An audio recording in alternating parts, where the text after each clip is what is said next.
22 menit waktu Indonesia Tengah karena kita dibatasi oleh waktu. Nanti pada pukul 22 kita sudah selesai ya mendengarkan pemaparan. Dan Basair Melayu Banjar malam hari ini dengan tema masuknya Islam di Banjarmasin melalui perkawinan ulama, pedagang, dan sultan. Pak Yuslianur, ya Pak. Ini sudah saatnya kita akan mendengarkan pemaparan tentang syair-syair yang telah dilantunkan oleh teman-teman tadi. Nah, ini pendengar yang ada di luar Pak Yus penasaran karena ada informasi yang saya terima kalau tidak mendengarkan satu episode kayaknya rugi. Ya betul Pak, ini sambung menyambung. Sambung menyambung ya. Jadi malam ini ada pendengar di rumah, ada penonton di studio. Ya. Seakan-akan anggaplah mungkin Pak Yus jadi pendongengnya pada malam ini ya. Kalau jadi untuk teman-teman bapak-bapak yang ada di ruangan berempat, ada yang duduk di bawah di atas ya, silakanlah kita mendengarkan suasana mendengarkan cerita yang akan disampaikan oleh Pak Yuslianur tentang pemaparan tadi. Di samping itu juga kita sambil silaturahmi pada malam ini. Silakan Pak Yus dimulai. Ya Pak, terima kasih. Malam ini kita membahas tentang saluran perkawinan dan saluran birokrasi pemerintahan dalam kerangka Islamisasi Banjarmasin. Di dalam saluran perkawinan yang dilakukan oleh para pedagang, para ulama, para sultan dan bangsawan Banjar lainnya, itu ternyata sangat efektif dalam proses Islamisasi Banjarmasin. Salah satu hal yang menjadi konsep tradisi dan budaya di dalam masyarakat Dayak itu adanya konsep bubuhan. Jadi apabila seorang pedagang misalnya melakukan perkawinan dengan salah seorang perempuan dari salah satu suku Dayak, maka pada umumnya satu bubuhan Dayak itu kemudian menerima Islam. Dan dalam hal ini para pedagang yang datang misalnya ke Bandar Muara Bahan itu kawin dengan salah seorang anak Tumenggung atau anak seorang Damang dari Bakumpai, maka kemudian satu bubuhan Damang atau Tumenggung itu atau kepala suku itu menjadi Islam. Begitu juga apabila ada seorang ulama melakukan perkawinan dengan salah seorang anak perempuan dari salah seorang pemimpin suku, maka satu bubuhan suku Dayak itu menerima Islam. Begitu juga sultan dan bangsawan Banjar lainnya juga melakukan itu semua. Salah satu di antaranya misalnya Syekh Muhammad Arsyad Al-Banjari. Syekh Muhammad Arsyad Al-Banjari itu istri beliau itu 4 orang. Apabila salah satu di antaranya ada yang meninggal, beliau kawin lagi. Sampai istri beliau itu menjadi 10 orang. Itu contohnya. Jadi makanya zuriat Syekh Arsyad itu banyak sekali. Dan ini saya promosikan lagi. Setelah bulan ini kita akan mendendangkan syair sejarah Datuk Kalampayan. Kemudian Sultan Banjar, misalnya Sultan Suryansah, ini beliau kawin dengan perempuan Biaju, Bukit dan Melayu. Beliau ini memiliki anak lebih dari 10 orang. Anak-anak beliau itu kemudian turunannya adalah turunan pangeran. Maka pangeran-pangeran itu beliau tempatkan, misalnya ada yang bergelar Pangeran Tangah Amandit. Berarti pangeran ini ditugaskan di kawasan Kandangan. Ada juga namanya Pangeran Tibarau Atas. Maka ini pangeran ditempatkan beliau nanti setelah dewasa itu di kawasan Riam Kanan. Jadi anak-anak sultan ini dari kalangan-kalangan suku Dayak itu kemudian menjadi tokoh-tokoh di masyarakat. Yang kedua, Sultan Rahmatullah kawin dengan perempuan Biaju, Melayu, Maanyan, dan Bukit juga dari Jawa. Anak beliau ini lebih dari 14 orang. Semuanya ini turunannya pangeran, semua ini nanti memiliki jabatan-jabatan tertentu di wilayah-wilayah tertentu yang tentunya tujuannya adalah untuk mengamankan politik kesultanan, untuk mengamankan kekuasaan. Yang terbanyak tercatat dalam sejarah itu adalah Sultan Hidayatullah, Sultan ketiga. Ini selirnya ini lebih dari 14 orang yang tercatat. Anaknya lebih dari 22. Sehingga istri beliau itu ada yang Melayu, ada yang Jawa, dan ada yang Dayak. Ini menyebar sampai ke kawasan-kawasan lain beliau tempatkan, sehingga nantinya juga ada yang sampai ke wilayah Kota Waringin di Kalimantan Tengah. Itulah contoh bagaimana para bangsawan, para ulama di wilayah masing-masing itu mereka melakukan perkawinan. Menurut laporan Anthony Reid, seorang sejarawan dari Australia, dia mencatat bahwa pada tahun 1688 dan abad ke-17 itu, apabila seorang perempuan di Banjarmasin ini telah kawin, maka perempuan itu akan sangat menjaga kehormatan suaminya. Dia akan sangat setia dan martabat suaminya akan benar-benar dijaga. Itu sudah ada ditulis di dalam laporan-laporan asing. Ini yang berkenaan dengan perkawinan yang dilakukan oleh para pedagang, para ulama, dan para bangsawan, yang artinya bahwa melalui perkawinan maka kemudian agama Islam itu ditegakkan dan ditinggikan darajahnya, karena agama Islam itu meninggikan derajat kaum wanita, meninggikan derajat kaum perempuan. Yang perlu kita pahami dalam konteks zaman, mengapa pada zaman itu misalnya para perempuan mereka itu mau saja dan bersedia saja mungkin dijadikan istri kedua, istri ketiga, dan seterusnya. Karena pada zaman itu memang merupakan sebuah bagian dari budaya dan tradisi masyarakat di zaman itu. Dan dalam hal ini Islam memberikan peluang kepada pria untuk kawin lebih dari 1 orang sampai 4 orang apabila itu adil.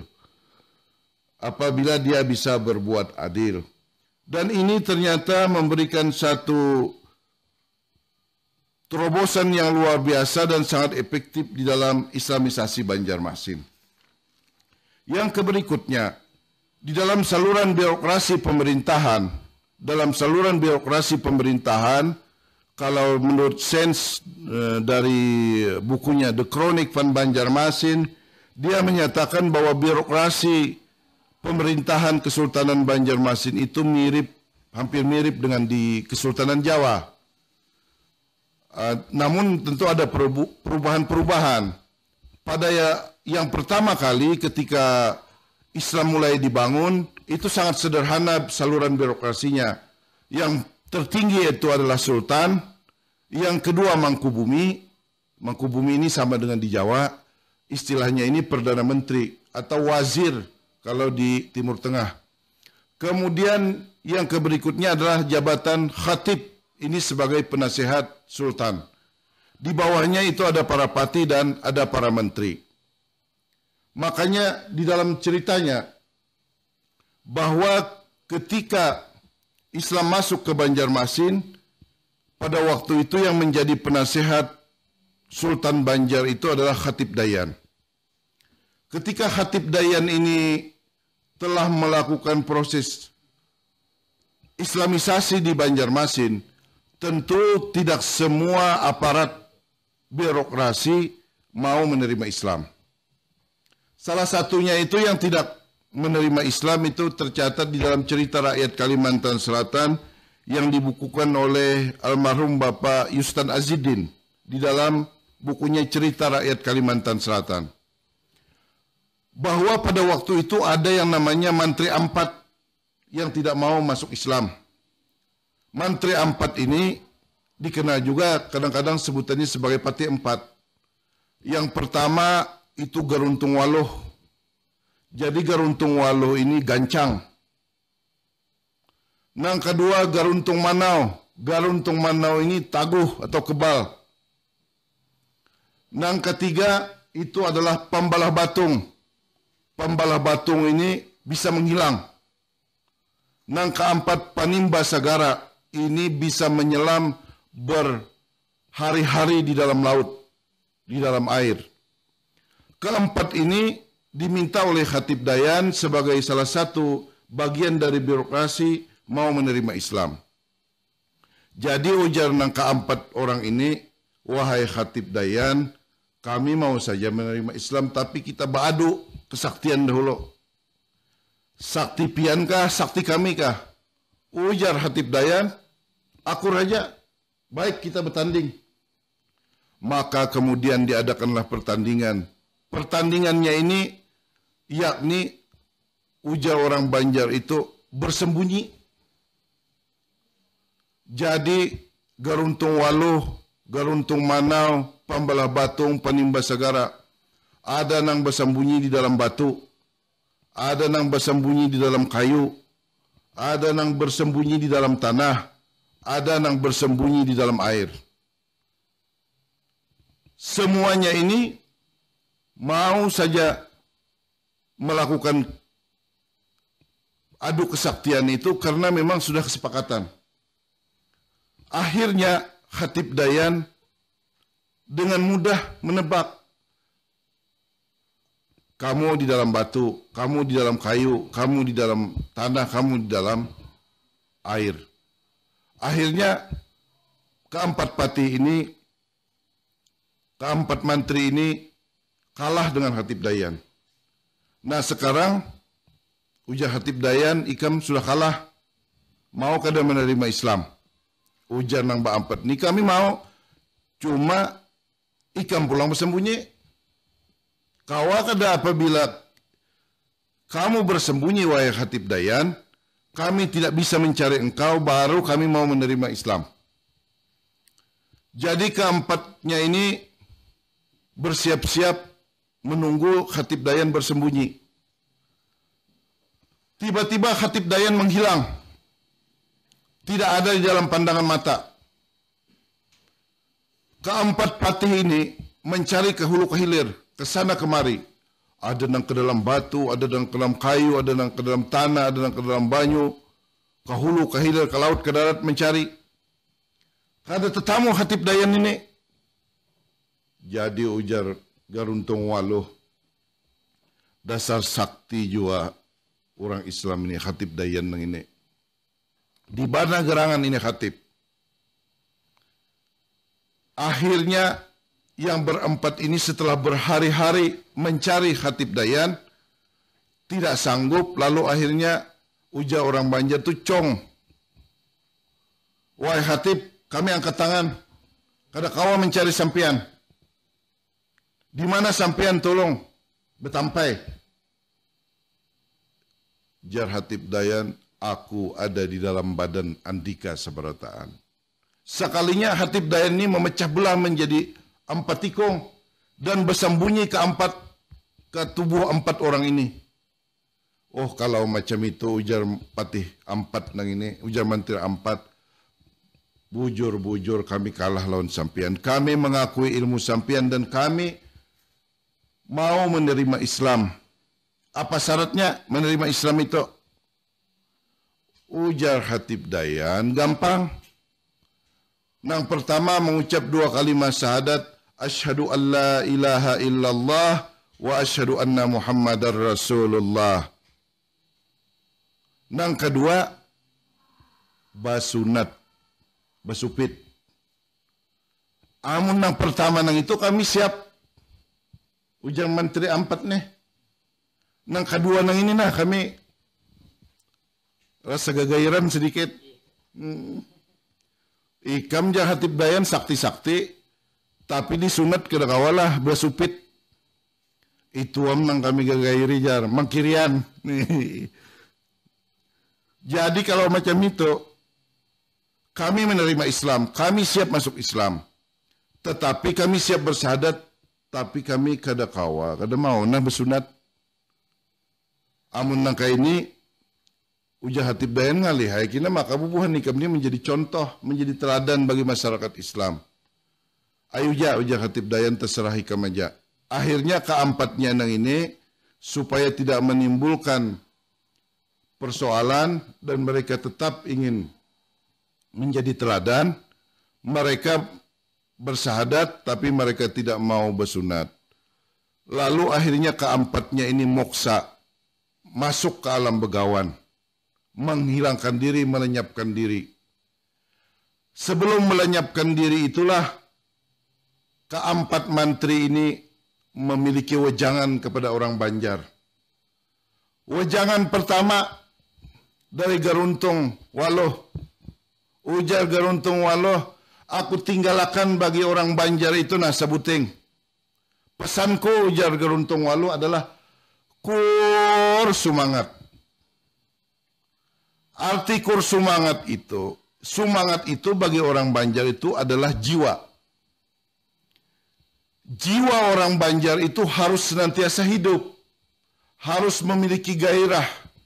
Apakah itu di dalam bekerja, di dalam menuntut ilmu, di dalam mempertahankan keamanan, bahkan di dalam melakukan pembangunan.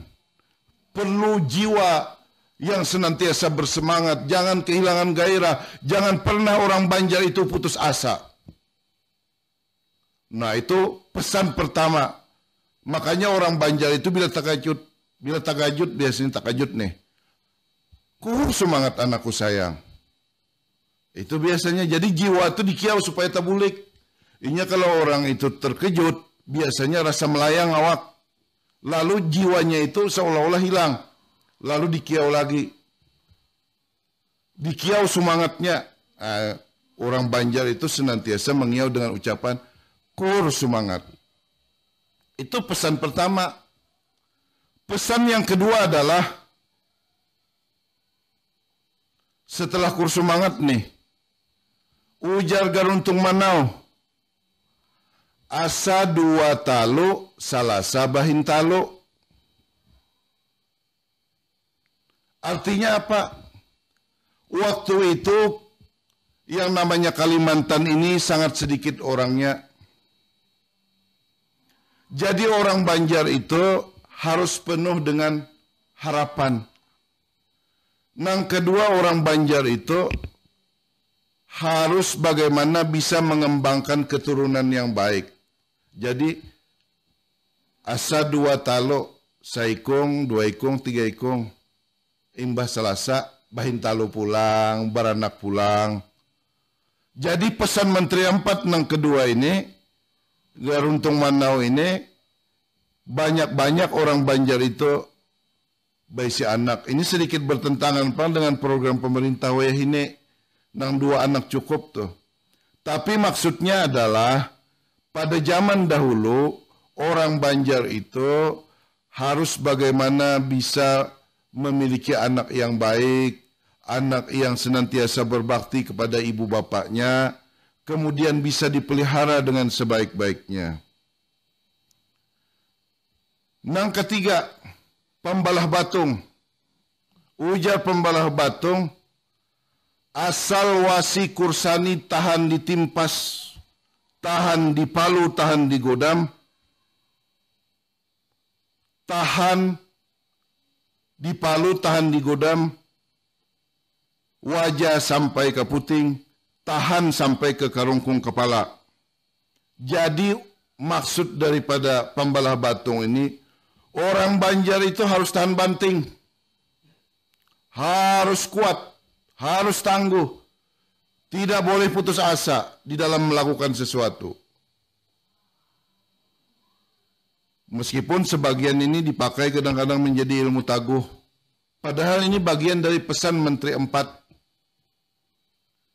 Kemudian yang keempat, ini pesan dari Panimba Sagara. Harap-harap, percaya jangan. Jadi maksud Menteri 4 nang ini, di dalam hidup ini orang Banjar ini harus senantiasa waspada terhadap apapun. Apalagi di zaman sekarang ini di era global, di mana segala macam informasi begitu dengan mudah didapatkan oleh orang-orang asing. Kita tidak boleh dengan mudah begitu saja membuka hal-hal yang sifatnya menjadi bagian dari potensi sumber daya kita. Apakah itu potensi sumber daya manusia ataukah potensi sumber daya alam. Itu semuanya sudah dipesankan oleh Menteri 4. Harap-harap, percaya jangan. Artinya harus senantiasa waspada. Setelah menyampaikan keempat inilah, para menteri empat itu kemudian moksa, dan konon katanya yang keempat orang ini berada di Tanjung Dewa. Di situ ada ngarannya Pulau Kabut Halimun. Nah ini, jadi kadang-kadang para pelayar yang di kawasan Tabunio ke Takisong itu melihat satu kabut, tapi tiba-tiba mereka melihat daratan. Ternyata di situ banyak penghuninya. Tapi ada juga yang menganggap itu hanya sekedar laut.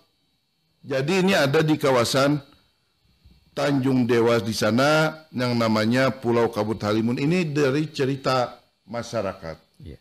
Nah, itu tentang birokrasi pemerintahan. Kemudian yang harus kita pahami bahwa di sini kita juga menyinggung tentang Syekh Nafis.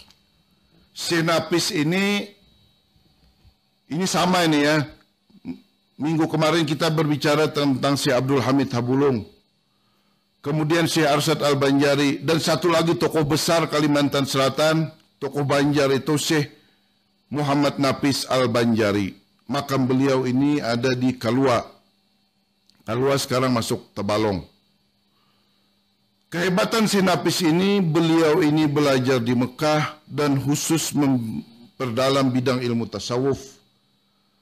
Tasawuf beliau itu mencakup kesatuan tauhid yang ada dalam kitab beliau yang namanya Ad-Durun Nafis.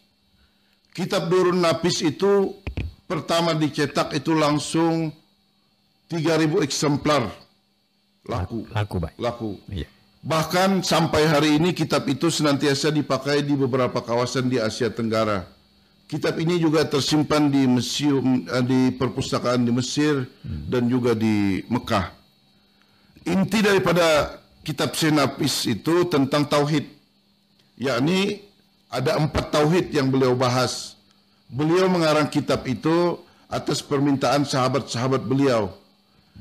Dan Syekh Nafis ini termasuk salah seorang keturunan pangeran dari Kesultanan Banjar yang menjadi ulama, menuntut ilmu di negeri Mekah sekitar 10-15 tahun, dan beliau kemudian mengarang kitab Ad-Durun Nafis itu. Yang pertama isinya adalah Tauhidul Af'al, yang kedua Tauhidul Asma, yang ketiga Tauhidus Sifat, dan keempat Tauhidus Zat. Syekh Nafis mengatakan bahwa mazhab beliau adalah bermazhab Syafi'i dalam bidang ilmu fikih. I'tikad beliau adalah Asy'ari, Ahlus Sunnah wal Jamaah dalam bidang usuluddin. Di dalam bidang ilmu tasawuf, beliau mengikuti Syekh Al-Junaidi Al-Baghdadi di bidang ilmu tasawuf. Syekh Muhammad Nafis ini, ada beberapa sejarawan itu menyatakan bahwa memiliki pengaruh yang besar di dalam konsep tauhid wujudiyah. Ada yang mengatakan bahwa beliau ini adalah termasuk aliran falsafi, tapi ada juga yang mengatakan bahwa aliran Sunni. Masalah aliran tasawuf ini memang terbagi dua. Al-Wisihab menyatakan itu ada dua, yakni tasawuf falsafi dan tasawuf sunni atau tasawuf akhlaki. Tasawuf falsafi itu bergeraknya di bidang pemikiran. Salah satu konsep yang biasa muncul, sebetulnya sering orang mengatakan tentang bagaimana penjelasan tentang Nur Muhammad. Ini dianggap bagian dari termasuk tasawuf falsafi. Sebetulnya ulama Sunni, termasuk Syekh Arsyad Al-Banjari, itu pun sebetulnya memaham tentang pengertian Nur Muhammad ini dengan sebutan biasanya Al-Haqiqatul Muhammadiyah. Di negeri Banjar pada zaman itu, pada tahun 1676, seorang ulama di Martapura namanya Syekh Syamsuddin Al-Banjari, ini ulama Martapura, itu telah mengarang sebuah kitab yang namanya kitab Hikayat Nur Muhammad. Jadi dapat dibayangkan kecerdasan ulama Banjar pada waktu itu. Juga telah mengarang sebuah kitab yang sifatnya sangat sulit untuk dipaham, dan kitab ini atas permintaan Ratu Aceh, yakni Tajo Sultanah Sapiatuddin yang berkuasa di Aceh pada tahun 1676. Jadi orang Banjar itu dengan Raja Aceh itu sudah berhubungan melalui kitab Hikayat Nur Muhammad. Kitab ini masih ada di Malaysia. Jadi di kawasan Malaysia. Dalam hal ini, kalau kita pahami, memang dijelaskan oleh salah seorang sejarawan Islam yang mengatakan bahwa Banjar itu sebetulnya sebelum Syekh Muhammad Arsyad Al-Banjari, ini yang namanya Profesor Dr. Aziumardi Azra di dalam bukunya Jaringan Islam Nusantara. Beliau mengatakan Banjar itu sebelum Syekh Muhammad Arsyad Al-Banjari itu bisanya hanya bersahadat. Kalau pandangan saya, tidak demikian. Kita tahu bahwa Sultan Suriansa itu telah mendirikan sebuah masjid. Dan di sana sudah ada lembaga birokrasi yang namanya khatib. Di mana tugas khatib ini adalah bagaimana menegakkan syariat Islam, membimbing umat Islam di dalam belajar agama, di dalam sholat, berpuasa, membaca Al-Quran. Disinilah yang memang tentu saja kalau dicari sumbernya tidak ada. Tetapi kalau kita pahami dari segi aspek arkeologis, aspek antropologis, maka kita akan paham bahwa Banjar itu sebetulnya sudah sejak dari awal sangat Islami. Dan karena hanya sekedar melihat dari aspek peninggalan-peninggalan yang mungkin tertulis saja, maka sangat wajar kalau dikatakan bahwa Islam itu baru mengenal hal-hal yang sifatnya syariah itu pada sesudah Syekh Arsyad Al-Banjari dengan intensif melakukan sebuah upaya pengkaderan umat melalui pesantren dalam pagar. Itu juga tentu bisa dibenarkan, tetapi tentu Syekh Muhammad Arsyad Al-Banjari, Datuk Kandang Haji, Datuk Ujung atau Syekh Saifullah itu juga tentu luar biasa juga dakwahnya. Sebelum tahun itu Pak ya? Ya sebelum Muhammad Arsyad ya? Ya sebelum Muhammad Arsyad. Sudah ada itu. Sebetulnya kalau dari aspek peninggalan, sudah ada masjid. Iya. Bahkan sesudah Islam berdiri itu, Masjid Kuin itu didirikan setahun kemudian setelah Kesultanan Islam Banjar berdiri. Jadi menurut saya masjid inilah sentral penyiaran Islam. Pertama? Iya, pertama. Iya. Jadi ini menurut pandangan saya sebagai orang yang menulis tentang Islamisasi Banjarmasin. Kemudian, ada beberapa sejarawan yang berpendapat bahwa ada pengaruh ajaran wujudiyah terhadap Perang Banjar. Kenapa Pangeran Antasari nanti menjadi berani melawan Belanda? Karena di situ ada kaitannya dengan Syekh Abdul Hamid Habulong di Martapura, kawasan di Habulong. Kemudian juga di Kalua pernah terjadi yang namanya Gerakan Beratib Ba'amal yang dilakukan oleh penghulu Rashid dalam rangka melawan Belanda, dan ini menewaskan salah seorang kontroler di sana.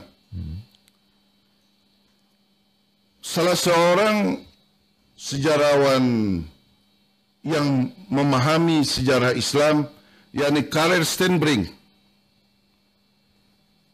dia menulis tentang beberapa aspek Islam di Indonesia abad ke-19. Stenbring ini memang menulis dua hal yang saya catat. Kata Stenbring, orang Banjar itu banyak mendirikan masjid dan musola atau langgar. Tapi masjid dan musola itu hanya penuh dan hanya terisi apabila maghrib dan isya.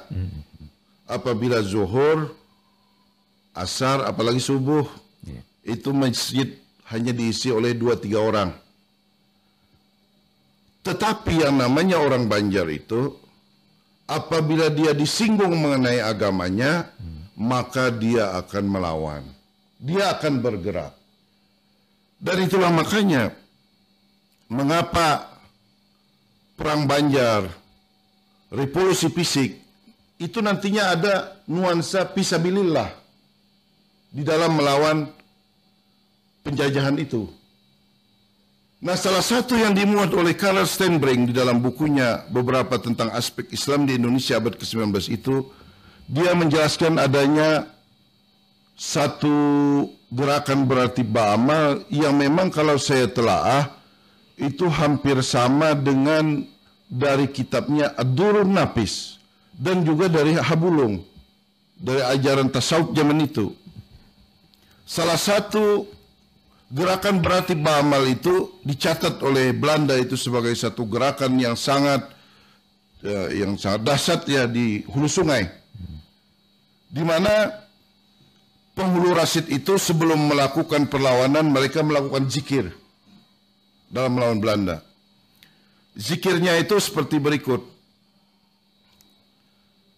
La ilaha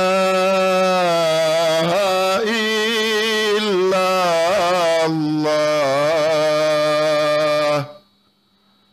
tumat Makkah ke Madinah,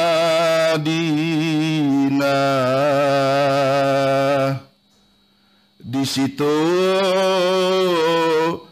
tempat Rasulullah.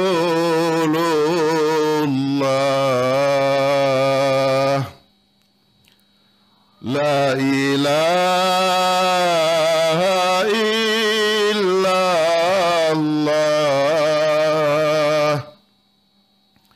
tumat Makkah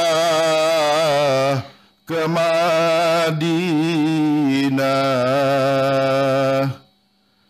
di situ tempat Siti Fatimah. La ilaha illallah, hati yang siddiq ya Maulana ya Muhammad Rasulullah.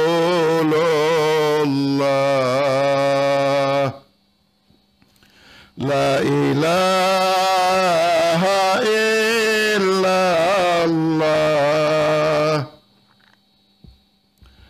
hati yang mukmin bait Allah. La ilaha illallah,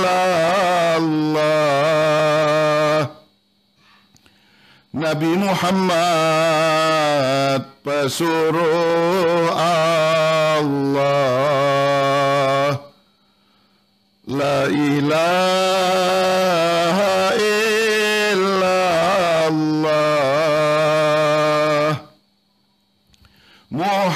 Muhammad Rasulullah.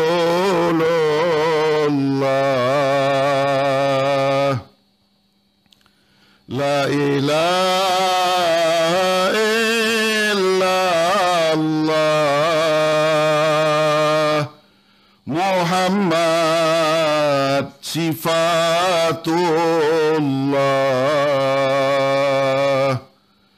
La ilaha illallah,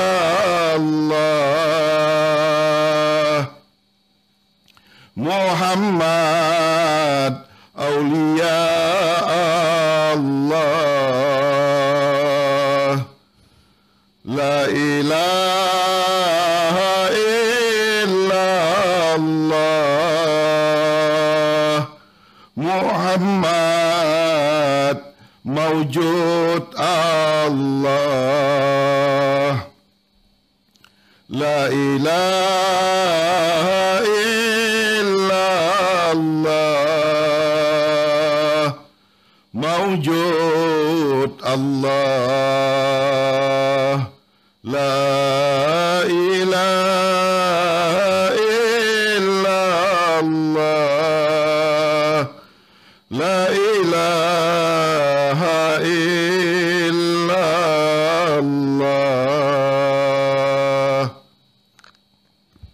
Jadi begitu. Ini zikir orang dahulu, Pak. Zikir orang dahulu. Tapi dengan keyakinan yang kuat. Yang kuat. Mereka akhirnya menyerbu Belanda. Dan disitulah beberapa Belanda gugur. Iya, Nah, ini salah satu bagaimana menjelaskan bahwa ada kaitan menurut saya antara ajaran yang dibawa Syekh Abdul Hamid Habulung dan juga Syekh Muhammad Nafis Al-Banjari dengan upaya masyarakat bagaimana menguatkan diri dengan keyakinannya melawan Belanda yang pada waktu itu memang memiliki senjata cukup modern. Modern. Ya, ini senjata api. Sedangkan mereka kan hanya tombak hanya bambu runcing dan sebagainya. Nah ini. Iya. Pak Yus, sepertinya cerita ini memang harus dilanjutkan, tapi kan waktunya tidak mengizinkan lagi, Pak Yus. Iya Pak. Jadi kita akan ketemu lagi pada minggu depan ya. Iya Pak. Mungkin ada promosi, Pak Yus, untuk minggu depan apa kira-kira yang akan disampaikan? Minggu depan kita akan melanjutkan ini tentang saluran tasawuf dan tarekat. Ya. Jadi ini masih mendalami ini masalah-masalah yang berkaitan dengan tasawuf dan tarekat serta saluran pendidikan. Oh, okay. Saluran pendidikan. Okay. Jadi kalau malam hari ini yang tema masuknya Islam di Banjarmasin melalui perkawinan ulama, pedagang dan sultan, mudah-mudahan pendengar kita sangat memahami dan banyak wawasan yang bisa kita ambil dari pesair malam ini ya untuk kita sebaratan. Dan juga sekali lagi kami ucapkan terima kasih untuk Pak Yuslianur. Mungkin ada waktu 2 menit untuk pesan moral kepada generasi kita, Pak Yus. Silakan. Dari penjelasan ini kita menginginkan agar generasi muda betul-betul menjadi generasi beriman, generasi yang cerdas, takwa kepada Allah, kemudian senantiasa belajar dengan sungguh-sungguh dengan tekad yang kuat. Bahkan sebetulnya leluhur Banjar sendiri menyatakan bahwa hidup ini jangan pernah putus asa, harus memiliki tekad yang kuat untuk berhasil, untuk mencapai kesejahteraan dan kemakmuran, agar kebahagiaan dunia dan akhirat itu bisa dicapai. Seperti yang dipesankan Menteri 4 tadi ya? Iya betul. Menteri 4 tadi yang punya pesan yang untuk anak muda kayaknya. Iya betul. Nggak boleh putus asa dan lain sebagainya. Iya betul. Baik Pak Yus, terima kasih sudah meluangkan waktu ya 90 menit kita jumpa di malam ini. Mudah-mudahan pendengar kita yang ada di Martapura di Pelihari yang katanya sambil naik pohon mencari sinyal perempat nih supaya bisa mendengarkan pesair pada malam ini. Mudah-mudahan semuanya bisa memuaskan, bisa menambah wawasan pengetahuan kita tentang sejarah Islam masuknya ke Kalimantan Selatan. Betul Pak. Assalamualaikum. Waalaikumsalam warahmatullahi wabarakatuh. Baik, sanak perempat seberatan, itulah tadi pesair Melayu Banjar pada malam ini yang dibawakan oleh Pak Yuslianur dan kawan-kawan tentang masuknya Islam di Banjarmasin melalui perkawinan ulama, pedagang dan sultan. Kita akan jumpa lagi, Pak.